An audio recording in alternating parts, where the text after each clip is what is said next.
And there was this guy. We were in a relationship. We were so good. We were doing better. And then all of a sudden we're in church and he's being called, and another lady being called, and we were asked, how are they? And we said, they are okay. I was one of them. They are okay. Kumbe, they want to wed. They want to get married. Where? And then I had a pastor say, they are starting their wedding committee this Sunday. I felt like the oxygen has been taken away from me. I went out of church. I went to the washroom. I cried my heart out. I cried.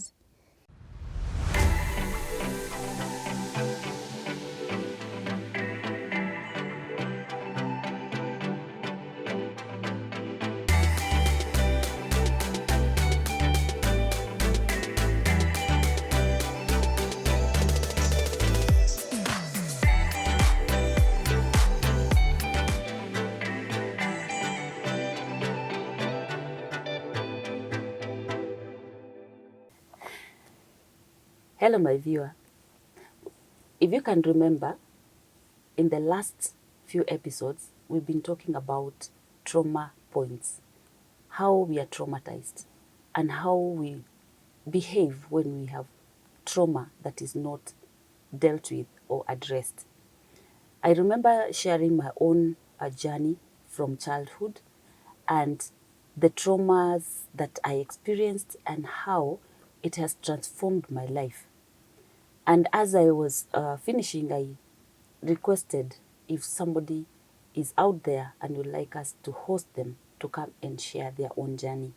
And this morning, I have a young lady, a young mother. She's going to introduce herself and she's going to tell us how has trauma affected her life. How has she been able to manage at this point? And what I'm looking at mostly, and what we are going to share this morning, this day, is we are going to look at childhood traumas. And I said the other time, what is a trauma? Trauma is a very distressful, disturbing situation and experience coming out of either a physical experience or encounter or just a sickness, like when it rains, floods and all that, anything that affects our lives and emotionally destabilizes us, it is a trauma point for us. And this day, we are going to look at trauma points, a journey of Anne, and she's going to take us through. I believe it will be not just a display, because we are not here to just display. We are here so that we can touch you where you are. You can see you are not alone. And how can you be able to get out and break that cycle of trauma? And without further ado, I would like to welcome my guests today and to grace this show that we say, Health Now Show is your health friend. Karibu Anne. Thank you so much, Mom. Karibu sana, karibu sana. Thank you. I'm so happy to host you this Thank day. you. And availing yourself to come and grace our show. All right. Thank you so much, Mom, for having us here. Yeah. And for having me here. Yes. I'm grateful. Yes. And it's an opportunity to talk to the world, Yeah. talk to people, and understand that we can all overcome every situation that comes our way.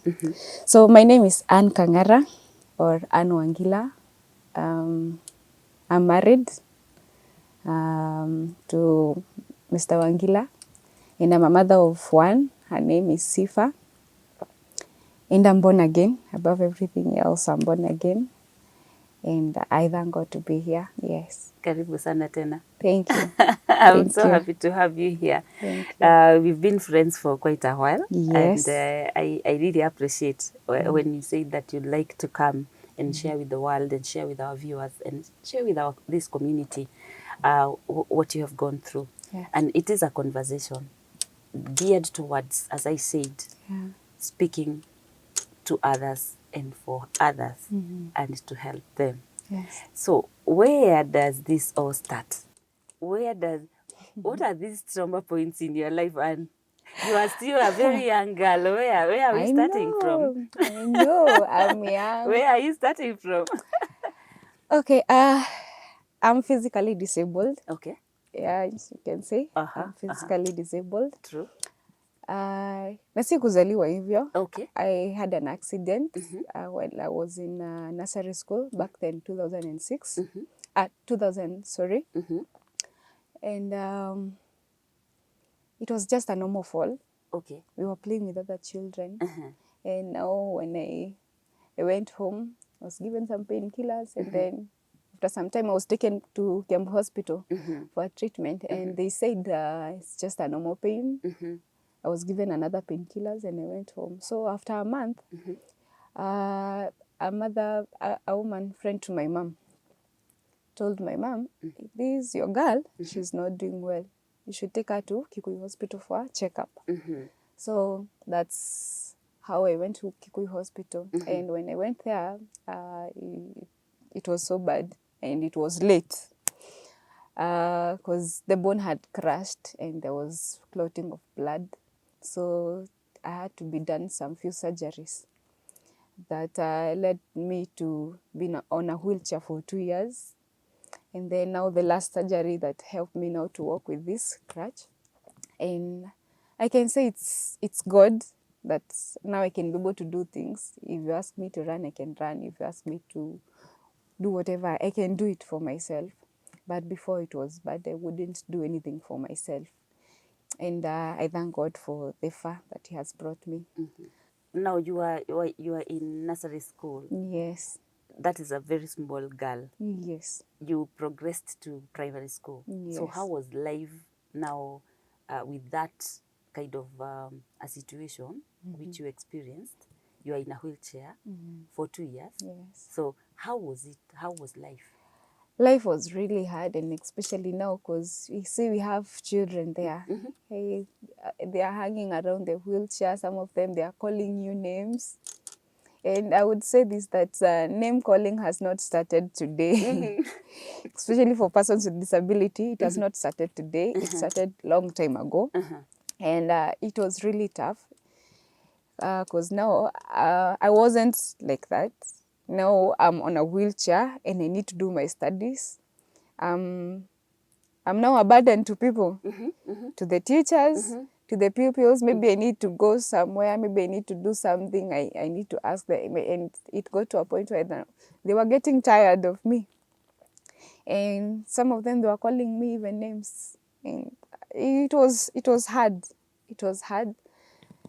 But I thank God I had a mother who was there for me and told me that eventually I would get healed. Which I am. As much as I'm working with this, I am healed. Yes. I cannot compare myself with the Anne that was back then. Yes. Yeah. So now you completed your primary school? Yes, I completed my primary school. But before I completed my primary school, I was having issues at home. And I used to call my dad. I would call him and he would not even answer me. So I was wondering what happened. Was it because now I'm working with a crutch, or what is happening? I'm calling him and he's not answering me. I need something, he will not even give it to me. But for my other siblings, he would give it to them. He would answer them. Now I'm wondering, what did I do? And if I tell my mom about it, it will become a fight in the family. There would be chaos in the home. And it got to a point where now I wouldn't even tell my mom what was happening or what I'm going through. Because I knew if I do that, I'm going to destroy my mom's marriage. And I was feeling that guilty. I was feeling I'm already a bad person. You're telling yourself you're a bad Yes, person. I'm a bad person. Now, if I'm causing chaos to my mom's marriage, who am I? I'm a bad person. So it got to a point now, everything that was being done to me, I was swallowing it. I was not talking about it. And it was painful. Because now I didn't know what to say and I didn't know who to tell what I was going through. And I'm a child. As much as I was going to school, I was trying my best. I was trying my best to perform. And I was never below 10. You're a bright girl. Yes. Yes. So back in 2006, now I was 10 years old. That's when now I asked my mom, why does my dad do these things to me? Why do I call him and he doesn't answer me? And at that day, my mom did not answer me, but I kept asking because I needed answers. And there was this day, and she told me, now, this is the truth. So you kept pestering her? Yes, because I needed to understand. I haven't wronged my dad. I was this girl who was trying her level best to stay off my dad's lane because I didn't want to do anything that would cause me chaos with my dad. So I was trying my level best. So that day, my mom told me, now this is the truth. He's your stepfather. Your biological father is so and so, and he lives in this place. So for me, I was very happy and sad at the same time. I was happy I had found my biological father, and I was sad that now he's not my father, and the reason as to why he was doing that is because he was not my father. Biological. He was not my biological father. So I was very happy. Now I decided, let me go and see my father. So when I went to see him, it was, I don't know. But when I went to see him, and he told me that he's married and he had children, I felt so disappointed. And the reason as to why I felt so disappointed is because I knew if I tried to go to that family might break, and it might break because of me. And this is something I'm trying to avoid, even for the family I'm living with. So I don't want this family to break. So I told my dad, I'm happy I've known you, but now I cannot stay with you. I have to go back. And to be honest, my heart wasn't happy that I was going back because I wanted to stay with my biological father. At least I will get that fatherly love I've always desired to have. But now it wasn't possible. So I had to go back home. So when I went back home, how was the reaction? Like, it's you who introduced that you are the biological? no, he knew me. How did it go? Okay. So when I went there, I met my grandmother, and she was very happy to see me. So we talked with my grandmother, and then he called my father. And when my father came, he was very happy to see me. He was like, oh, you're all grown up, very beautiful and all that. I was happy to hear those affirming words. Of course, you're beautiful. Yes, I was very happy. Yeah. And no, when we continued with our conversation, then he told me I'm married, and everything crumbled. everything he had built, it all crumbled down. The affirmations, yes, the nice words. Yes, because I needed to be there with him. His presence was so much important to me. But now I cannot have it because I'm afraid of destroying the other family. And I don't want chaos. I don't want to continue judging myself. Because already I was even having issues with self-confidence.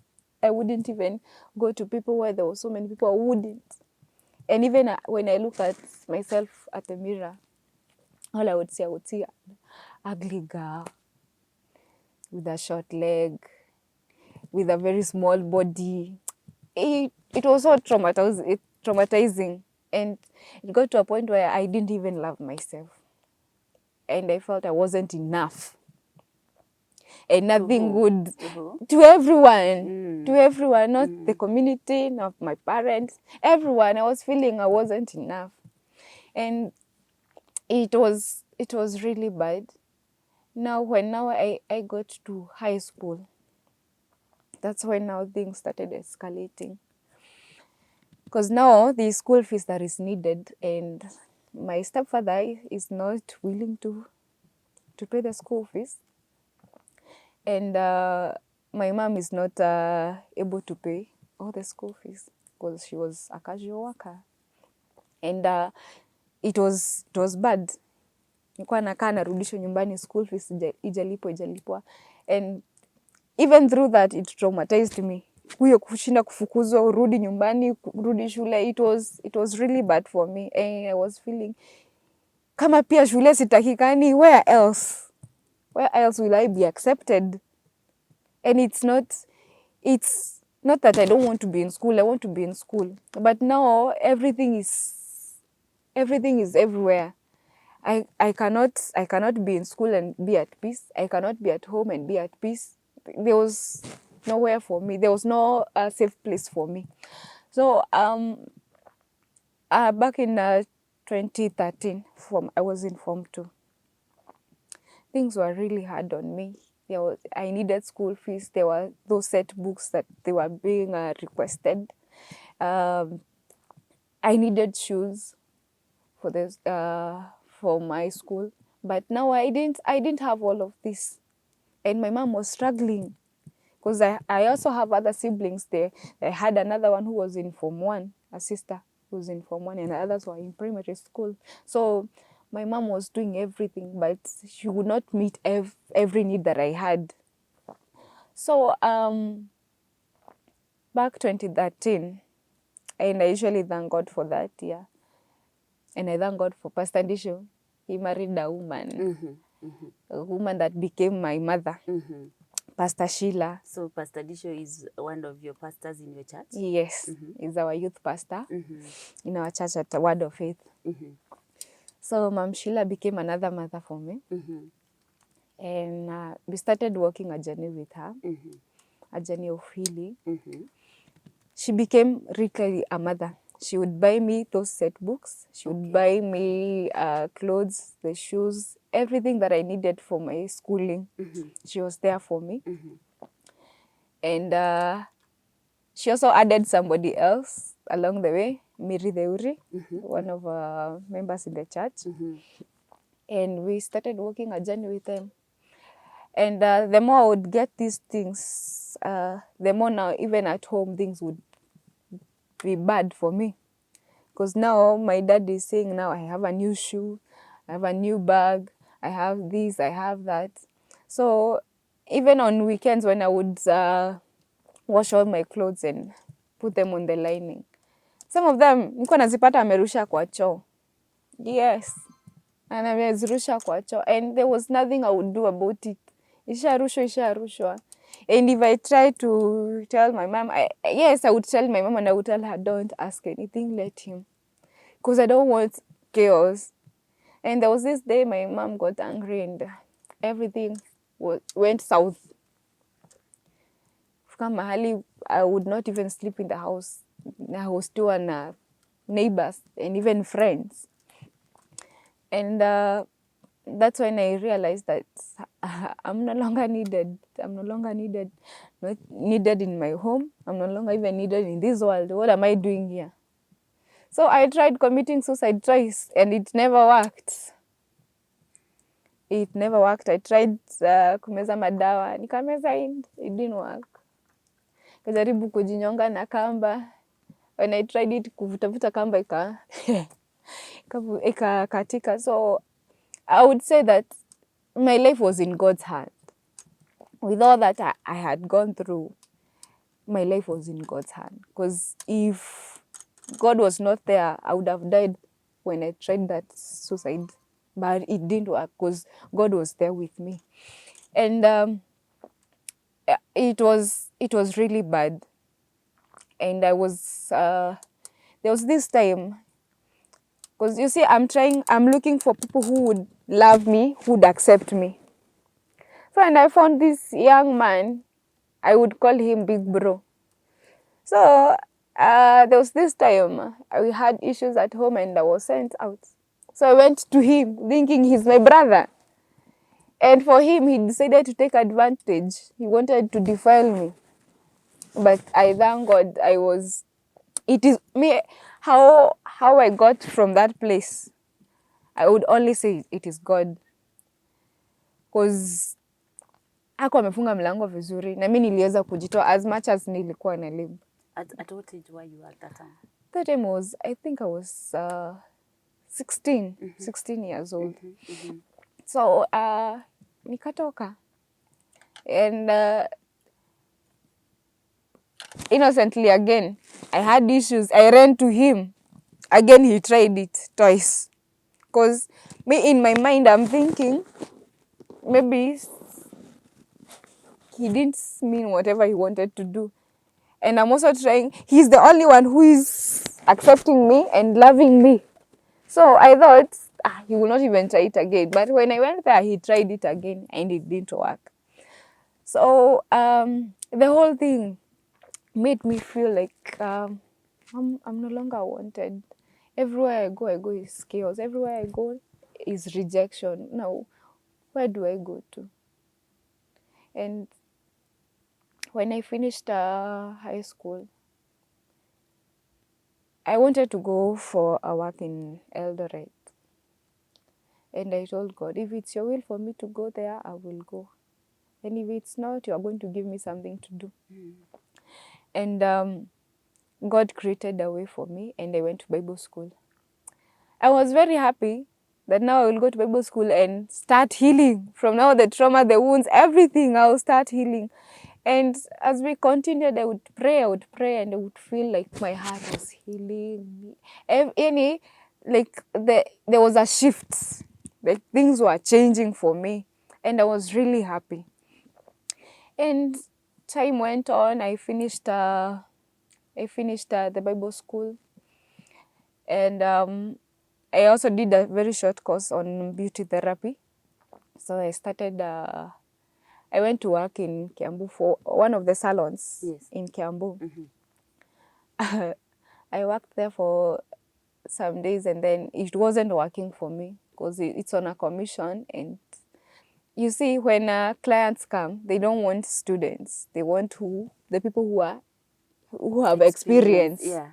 And for me, I don't have that experience. Okay. So I would go there, stay a whole day without a client because they want somebody who has experience. So I realized it's not even helping me out.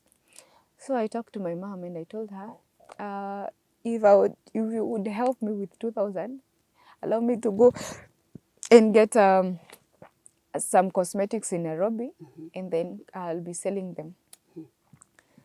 So she gave me those 2K, and I started hawking the cosmetics.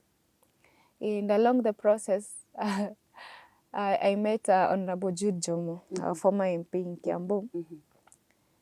And he asked me, why do you do this? I told him, this is the only way out for me to earn. And because I don't want to go on the street and start begging, I would rather do this one. And he said, okay, sawa sawa. And that was it. So back in 2018, September, that's when now Honorable Jude Jomo came to Church Word of Faith. And he gifted me a tuk-tuk full of cosmetics. And I saw God. Yes, I always thank God for that. Because it was through him that God used to take me out of what I was going through. So I started that journey of selling cosmetics. I did it. Now not walking? Yes, now in a tuk-tuk. In a tuk-tuk. Who is driving the tuk-tuk? When I was gifted that tuk-tuk, I was also I was given a scholarship at Petans for driving. But now I also needed a driver. A driving school, I also needed a driver because I wouldn't do it alone. Yeah. So I worked with my driver for around 9 months. And then now I started doing it myself. And then I realized that, after now working with the driver, I decided, let me do it myself. Okay. Because now, you see, I was paying him. So let me try and save that money so that I can add up other products. So while I was working, a friend of mine called me and asked me, do you know how to write a report? I told her, I don't know how to write a report, but I'm a quick learner. If you would show me, I'll do it. And she told me, okay, kindly submit your CV to me, and then I'll call you. So I was very happy, but now I was wondering, now where will I take this tuk-tuk? I also need a job. And whatever I'm earning on with the tuk-tuk, it's not enough. Because I'm also supporting my siblings at home.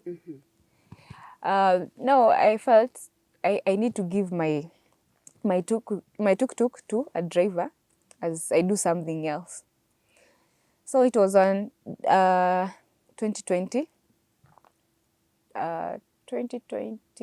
January. And that month we had a summit in church. And I thank God so much for our bishop, because that day he said we do a prophetic action. And he said we take 3 steps, and the third step we should say whatever we want to do, wherever we want to be. And I told God, there's this job and I don't know if I'm going to get it. You're the God who qualifies the unqualified. And now, God, I'm taking these steps. The third step, I'm getting into that job. And I did that. So I was called on that month. I was called and I did the interview, and they gave me a written interview. They needed me to write a report. And I told them, to be very honest, I don't know how to write a report. They told me, go scramble whatever you want to scramble and then bring it back. I went there, I did whatever I did, and then I brought it. And there were so many of us there who were being interviewed. And I knew I might not even succeed. You're doubting yourself. Yes. I may not even succeed. Now, because I faced rejection, so I knew even this one, I will not get it. So we went there, and so when I submitted my report, I was told to wait outside. Others, they did, and they were being told to go home. So I was wondering, where are they going?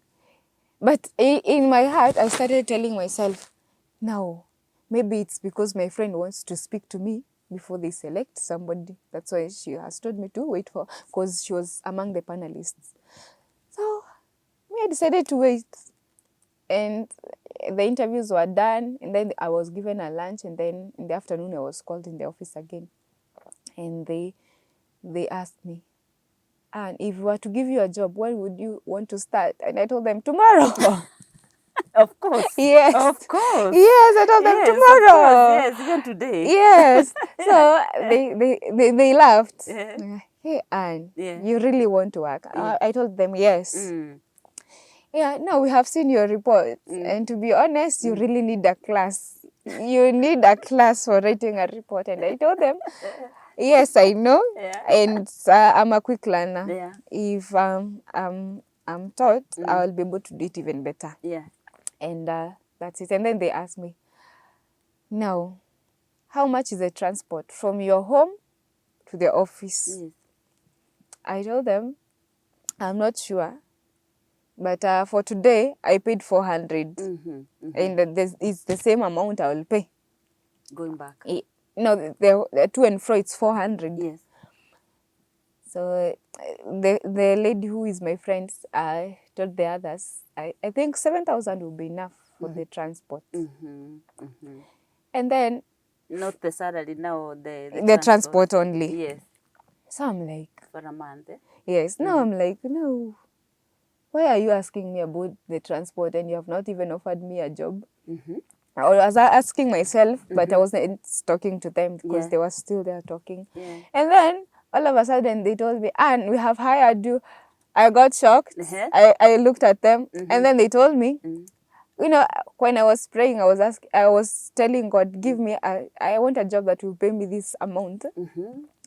And then it was so funny. Wananiambia, and this is your salary. Niliamuka nikatoka office nikaenda kama nalia. I was so happy. Yes. Nimepata kazi na inanilipa vizuri. I was so happy. Yes.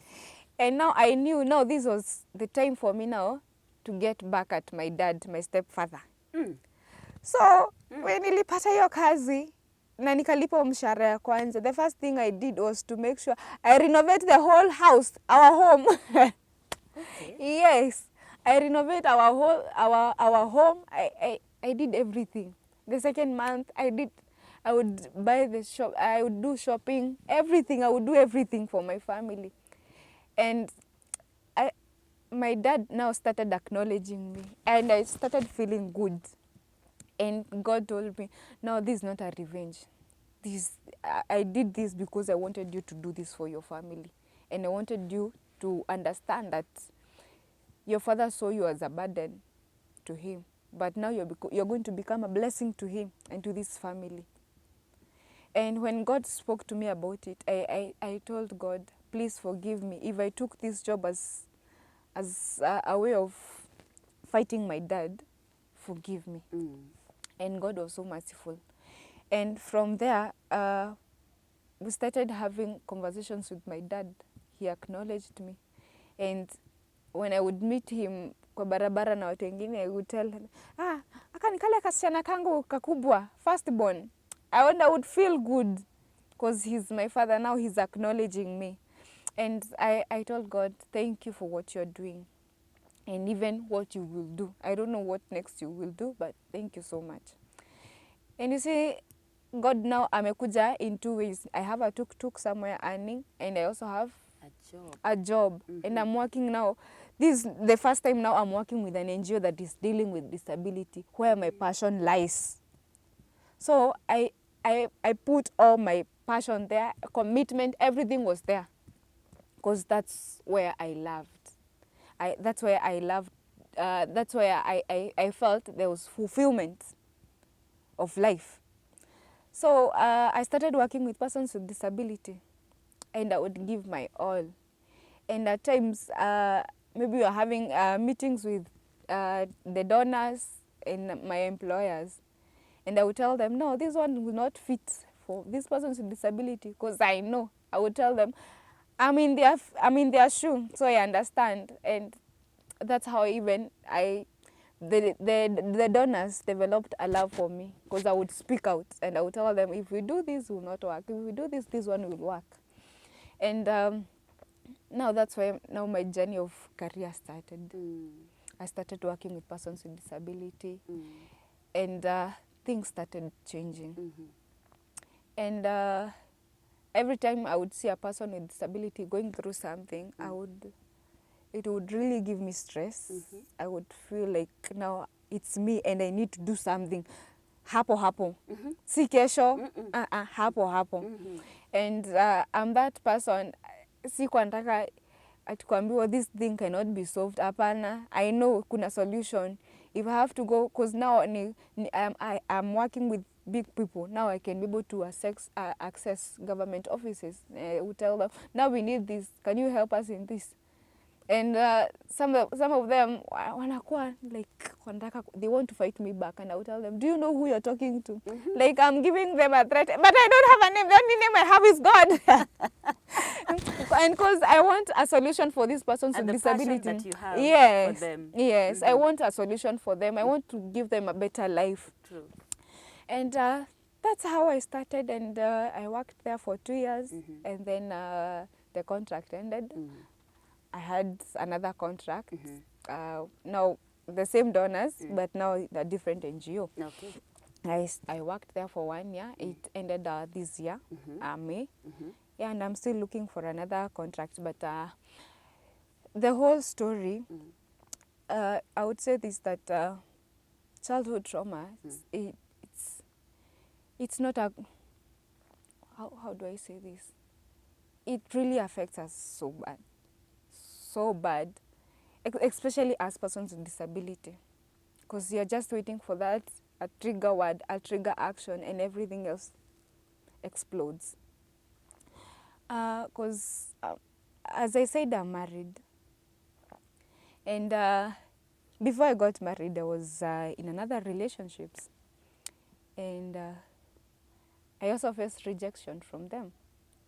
Yeah, they would come, promise me, oh, nini, we will be together, nini, we will get married and all that. And then, boom, it would happen.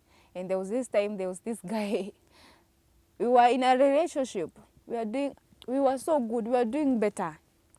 And then all of a sudden we were in church, and he's being called, and another lady being called, and we were asked, how are they? And we said, they are okay. I was one of them. They are okay. Kumbe they want to wed. They want to get married. Where? And then I had a pastor say they are starting their wedding committee this Sunday. I felt like the oxygen has been taken away from me. I went out of church. I went to the washroom. I cried my heart out. I cried. And then I texted my best friend, please come with my bag. I have gone home. Because she knew. She knew I was dating that guy. So it was so bad. And now I'm in my marriage. And now things are not working. And I'm feeling, no, this thing is repeating itself again. And I'm not even able to handle it. At times, there's that pain I'm feeling in my heart. Maybe my husband would say something or would do something that would trigger the previous pain. And as I said earlier, I thought I had healed, but to be honest, hakuna kitu ilikuwa imefanyika, because I really needed that thorough healing. I needed that to expose everything, talk about everything that happened so that my heart can heal. And it's something that I'm also still working on. I wouldn't say that I'm healed. No, I will be lying if I say I'm healed. It's something I'm working on, because just at a trigger, I explode. Okay. That's me. So anger. Yes, I have anger issue. And it's something that, you see, for persons with disability, we are like that. Just a small thing, and we explode, because we feel you're not understanding what I'm saying, you're not understanding me. So now the only way for you to understand is for me to explode. You see? So, and it's something that I'm really trying to work on, and I know it's a long journey. I know it's a long journey, and also it's something that there's also something that I need to practice patience, because I don't have patience. It's something also I'm trying to work on. Me, I'm that person. If there's a problem, I want a solution. Hapo, not tomorrow. And if I don't get it there, then I feel discouraged. I feel like I'm not needed, I'm not enough. And that's me. Yeah. So it's like I see and where you're coming from. At that point, I'll look into the camera and say that when you realize that you're having anger issues, you explode, you hit the roof, it is a point of telling you need help. Yes. And I would say to my viewer that therapy is something that can help one. You also mentioned about 2 times of attempted dying by suicide. And those are still things that tells you there are things that need to be dealt with. And sometimes we may not know that we need help. We just know this is what I've done. And sometimes if people get to know that you had attempted to die by suicide, somebody is like blames you again.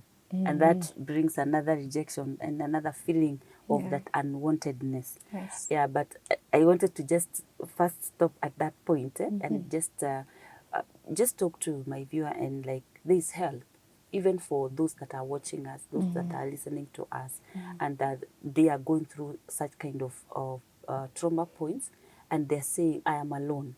There is help. Yes.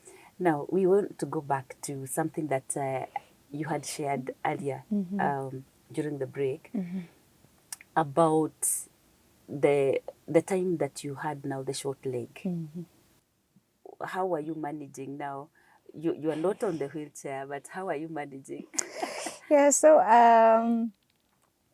when I went to the hospital after the surgery, Yes. they recommended maybe given ile kiatu inakuanga mrefu imeongezwa. So na nikachukua kiatu and I started working with it, but within a month nikaiacha, because now it was giving me issues with my back. Nilikuwa na feel siyuko sawa, naumwa na mgongo. So nikaachana na kiatu. So it was now done to be to fit Yes. the other leg. Yes. Okay. Yeah, so nikaachana nayo na that was it. So I decided, let me now trust God. If there's a day God will decide, atasema now, and enough is enough, utatembea na hiyo mtu tena, your leg will no longer be short. And I know before hata nitoke kwa hii dunia, God najua atakuwa ameniponya hii mguu. And I will walk. Yeah. Equal legs, nothing. Okay. I know and I trust God for that. Okay. And hakuna kitu inakuwa ngumu kwa Mungu, because he can change things. True. And as you have said that, yes, therapy, me I would say I really need that therapy. And I tried it once with somebody, but I felt it's not helping me. I don't know if that person was not experienced enough, or I don't know exactly, but I felt we're not going anywhere. And you see, being a married woman, it's a challenge when you're experiencing this. And at times we will not even talk with my husband, and maybe he would say no, because we are not understanding each other. He would go silent on me, and that silent is a trigger for me. He doesn't love me. That is the interpretation. Yes, that's what I would tell myself. And that has been it. That every time he goes silent on me, I would feel he's doing the same thing as others.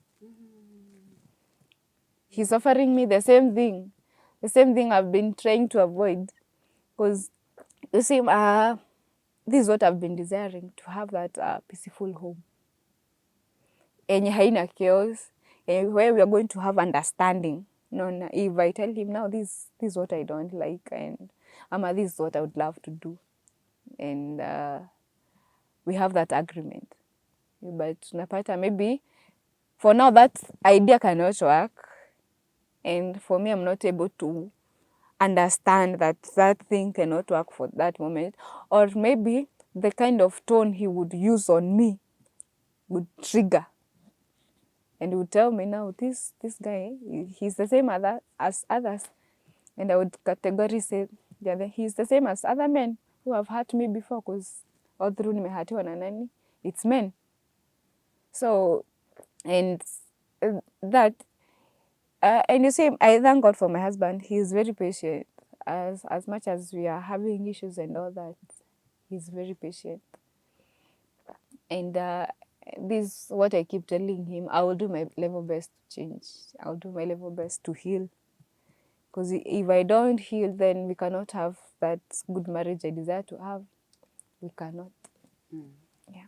Yeah, and another thing that actually affects somebody who is going through trauma, and especially childhood trauma, is trying to be their best. Yes. And struggling so much, and at the same time, since they don't have help in terms of therapy and not dealt with it, so they would try to please people as a way of survival. Even in the expense of their happiness. That is it. And the defense that they surround themselves, that is part of it, covering the pain, trying to appear that you're okay, yet you're not okay. And we always say, it's okay not to be okay. Okay. And it's okay to say that you're not okay. And then you get help. There's another trauma point that you'd like to share with us. I think I've touched on. Now maybe I would go back now to the workplace. For those organizations I worked with. You see, we are all mixed up. We have persons with disability and those that don't have. And you see, when you're doing your best and when you know where it pinches most, you do your best to help. And I found myself so many times having issues with other colleagues without disability. Without disability? Yes, because they feel, they call it kujipendekeza. Because you see, every program, there is a target. Okay. Every project has a target. And most of the time, for me, I would exceed those targets because my aim is to help everyone that is in need. And if there is funds to help that person, why not include them as much as there is a target?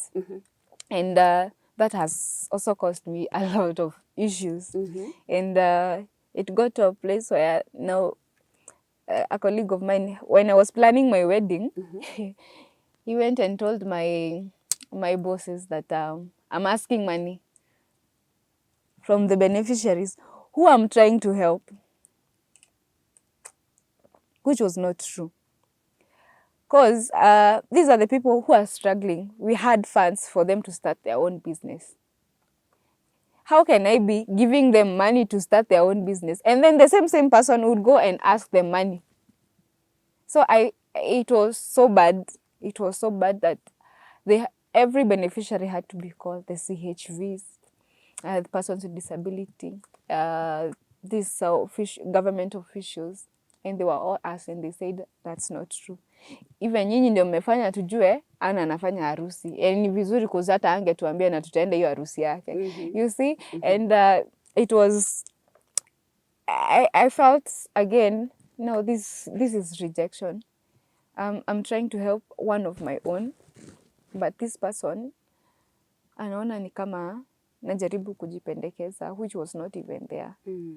Because mi kwangu naona if this person can be helped, then kesho hatutamuona hapa kwa line akiomba. And you see, these are the people when wanaendanga kunini kuwana mahali cause wamesikia kuna food wanapewa. Na me, I'm here to help them fish. I'm not giving them the fish. I'm giving them the idea or the example on how to fish. Yes. So it was something that I felt like I wouldn't want again to work with persons with disability because of those individuals that didn't have disability, but they don't understand the kind of challenges these persons with disability go through. And as I always say, you'll never understand a person with disability until you find yourself there. You see, I can come and ask you for some money and I tell you, I need this for something, and you tell me, no, if you're having this, then you're good to go. But if you are in my shoe, you would understand why Anne really needs that money, and you would give it to me because you understand, you know, uju kivaa kiatu kufinya mahali ndio unajuanga kwa hili kiatu inanifinya. Unaona? And I'll come and ask, nipe kiatu yako nivae, uivae.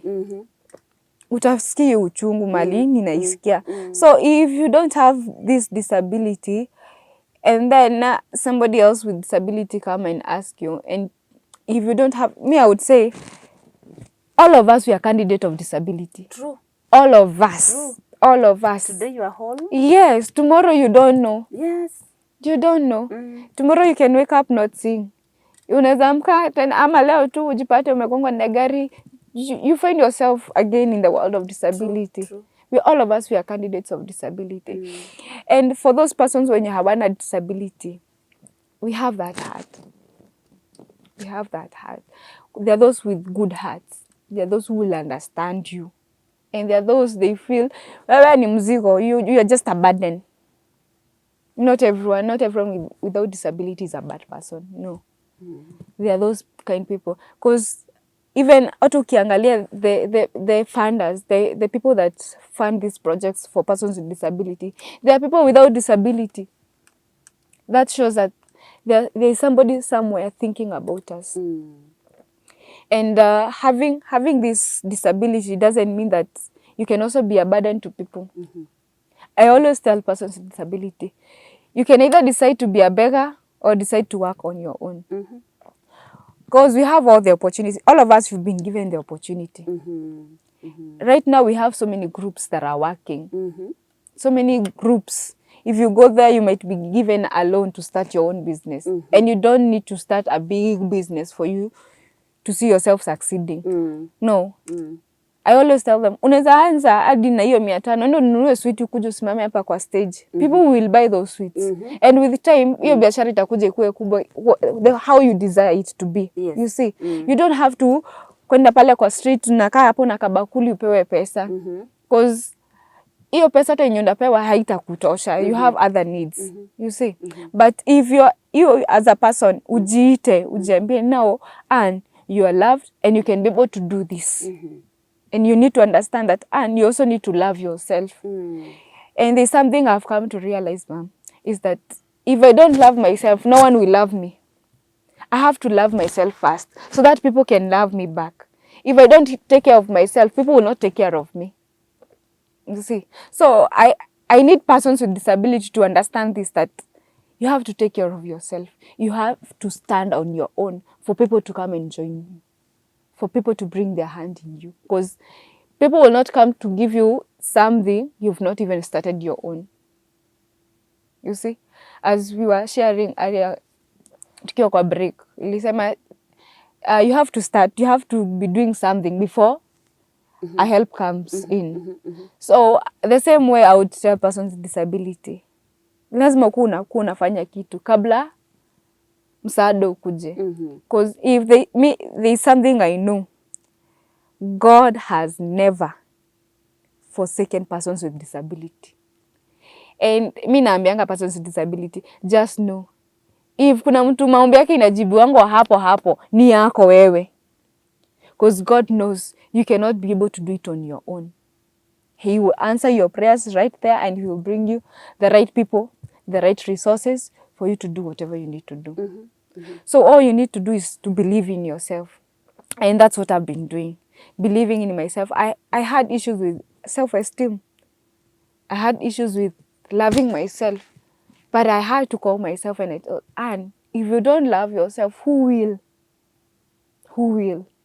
You need to love yourself. You need to understand that you need you. You need you. If it's that love that you need, first, ianze kwako, Anne. And then it will come from others. Because you cannot be asking something you are not giving out. You cannot. You cannot be telling people, oh, nataka munipende na wewe mwenyewe hujipendi. It has to start with you. Yes, it has to start with you. Yes. Yeah. You, again during break, Yes. you talked about when you were 9 months old. Yes. Something happened to you. Yes. Would you like to share with us? Yes. Yes. Go ahead. When I was 9 months old, Yeah. I was with my grandmother. Na alikuwa anapika chai. So akatoa chai, akaiweka chini, and then she started using the sieve, kishungi. Akakoroga chai, and then akaiekelea juu ya sufuria, akaenda. So mimi, a very playful child, nikaenda nasi nimeona venye shosho amefanya, nikachukua sieve, nikaanza kukoroga. Unfortunately, sieve ika slip kwa mkono yangu, ikaanguka kwa chai. Mimi sijui nikaingiza mkono wapi kwa chai, and that's how I got burnt on my left hand.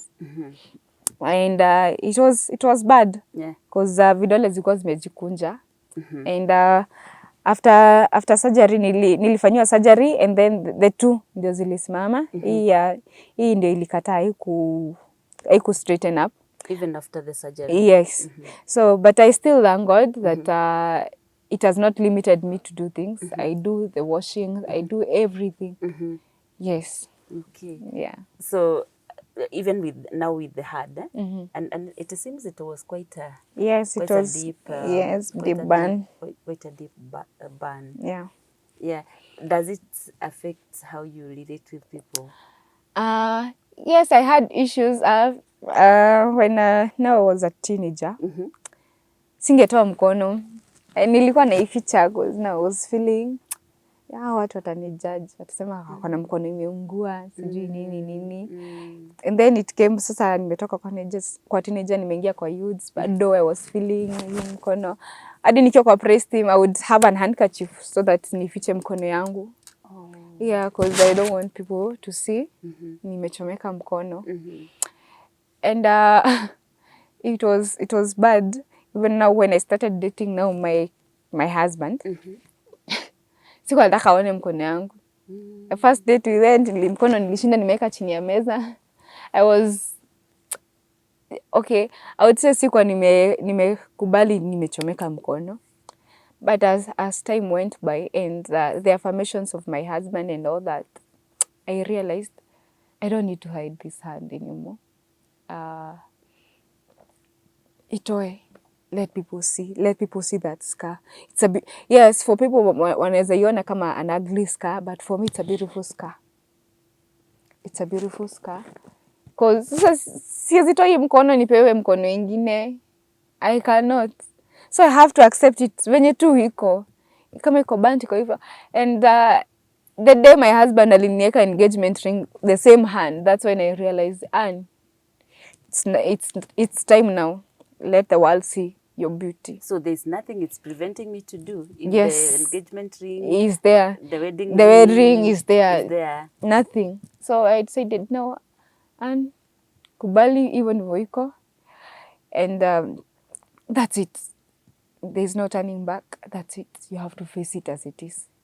And people hata unaniuliza, Kai, kwani ulikuwa umechomeka mkono? Na sijaiona. Ambia, even sometimes maybe tuko busy tunaongea. Yani I'm trying to explain myself. Juu siwezi waambia nilikuwa naificha. Unaona? But kuna wengine wanajua tu ani alikuwa anaficha mkono. Is it like for me? All the time I've known you. All the time I've known you, I've only known you to work with this. And I see you have a shorter leg that you support with this. But I've never seen your hand.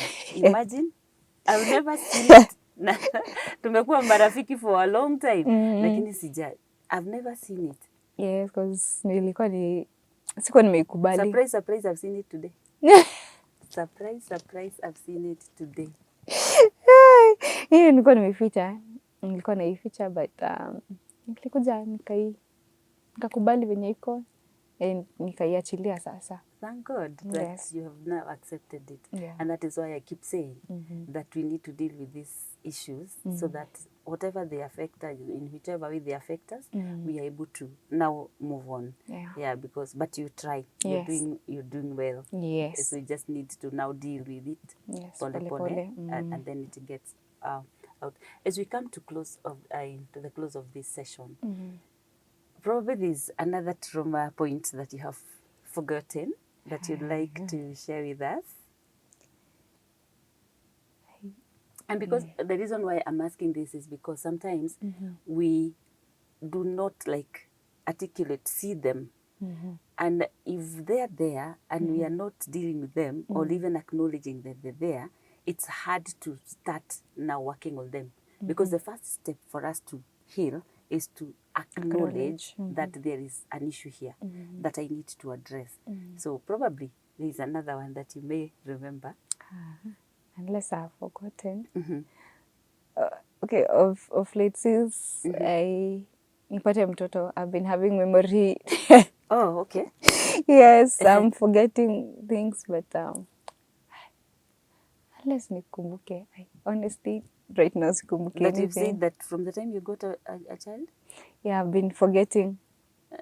Nasahau memory, kuna memory napoteza. You feel that is an issue that arose from giving birth? Yes, because before sikuwa nayo. But when I gave birth, memory. Even maybe I wanted to tell you something, and then when you speak, inapotea hivyo. Nikikuja kukuambia tena, pole nimesahau kwenye nilikuwa nataka kukuambia. Yes, and I was told to eat a lot of bananas. I've been doing that. Okay. I've been doing that. Hoping for better results. Yes. Okay. Yeah. But I think something we all forget at some point. You all forget unless it becomes serious.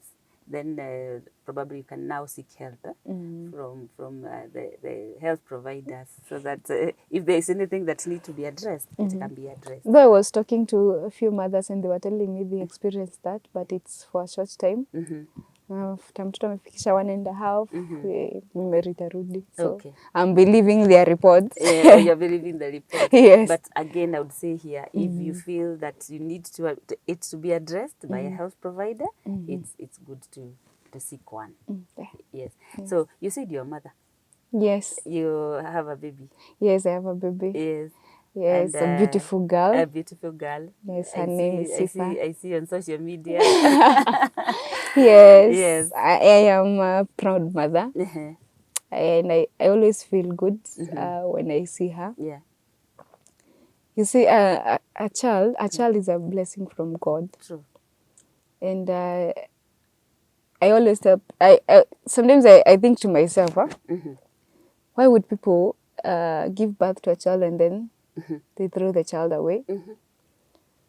After having that attachment, because when I was pregnant, I had a very deep attachment with my baby. And I was asking myself, why would people throw a child away? And I would say that my child has become a part of me healing. Her smiling, her making those funny movements and all that has really helped me, even when I'm stressed up.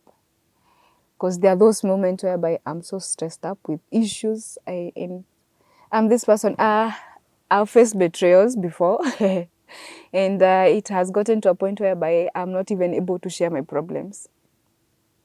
So again, I would say it's as if I'm going back. You're regressing. Yes, I'm going back now to swallowing issues, and now they're destroying me inside because now I'm developing ulcers again. So I would say that the child is really helping me in terms of now kutofikiria sana, because now she's keeping me busy. So the only time napata nimefikiria labda ni saa zile amelala. That time ndio nitaanza kufikiria, but when she's awake, I'm not even thinking. So a child is a blessing, and for me, I never thought I would be able to carry a child for 9 months. It was me, I would say it's a miracle. Because it wasn't an easy journey. And again, that time when I was, you see, pregnancy, they all react funny. And that time also, I was also having issues in my marriage when I was pregnant. And it reached to a point where I had to go back home because we're not in agreement with my husband on anything. Hakuna. So I had to go back home. And again, I was feeling now, this is rejection tena imenipata. Na sasa imeniacha nikiwa na mimba. You see, I was feeling that pain. And I decided, no, because this is happening, let me love my child. If I cannot be able to love any other person outside, let me love my child. And I started loving my child, and that's how I got that deep connection with her. Because when I was 3 months pregnant, things were really bad. And I felt I didn't want to live again. As much as I was carrying a child, I didn't want to live again.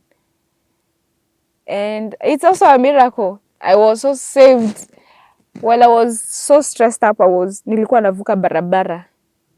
Kuna lori ilikuwa inakuja ingenigonga, and mi ningeisha hapo when I was pregnant. But a woman, how God sends people to help me, mi nasemanga tu ni muujiza. Because that woman venye alini grab, and she was a former member of our church. And she took me to her house and asked me what's up. I tried to talk to her, but I wouldn't talk. And again, I started feeling now God has a plan for me and this child. And that has been it. It has been a journey. But I thank God for that child. God gave me a message concerning my baby, and He said it. My baby is a covenant child, so I have to keep her. And from that day when God gave me that word, I decided I would devote my life for her, if not for anything else. Even when everything else fails, I know I have a child that needs me. I have a mandate. God has given me an assignment to raise up that child. I don't know what God wants her to do. I have no idea. But one thing I know is that I have been given assignment to raise that beautiful girl. Wow. Yes. And I think we keep finishing this session, but I would like you to look at the camera. Yes.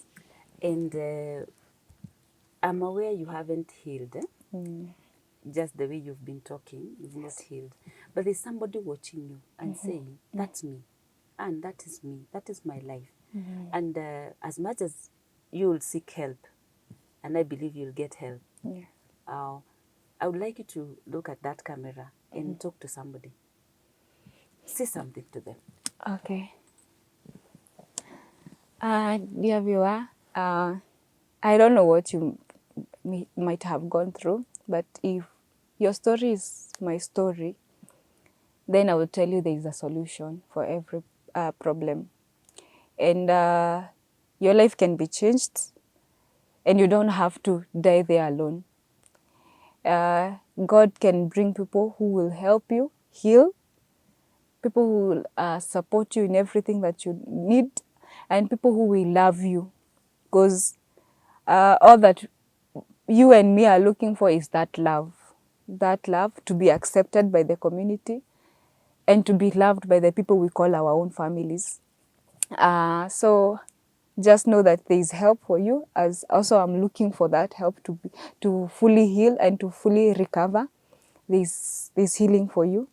And again, above everything else, trust God. He has the final say for your life. He is your father. He will take care of you. Everything that you need, he will take care of you. And he will never leave you. And he will bring the right people, the right resources for you. Yes. And for those maybe without disability, I would want to tell you this, that you pray that the Lord will give you a heart to understand these persons with disability, because a journey you may not have walked, you may not understand. So I pray that the Lord will give you understanding that this person, all they need is love and understanding. And for all persons with disability out there, just know this, that you can be able to do it. You can be able to work on yourself. You can be able to stand on yourself. You don't need to beg on the street. You don't need to pretend that you have it all, because there is help for you. I say, as a counseling psychologist, you can reach out and to us at 0114 404 200, and we'll be able to move with you further. We can also refer you to appropriate kind of help, so that you'll be able to move and become a better person and live quality health life. And I don't want to add anything else from there. I want to say thank you very much, our viewer.